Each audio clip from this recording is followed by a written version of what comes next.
ఈ లోకం ఒక మాయని తెలుసుకున్నాను. ఏది నా సొంతం కాదనుకున్నాను. తప్పిపోయిన కుమారుని నేనైతే నా కొరకై నిరీక్షించే తండ్రి నా యేసు.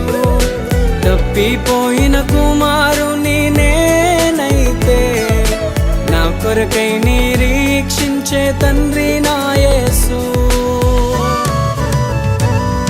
ఈ లోకమంతా నేను వెతకినా నాకు లేదయ్యా ఎక్కడా ఆనందం. నీ సన్నిధిలో ఒక్క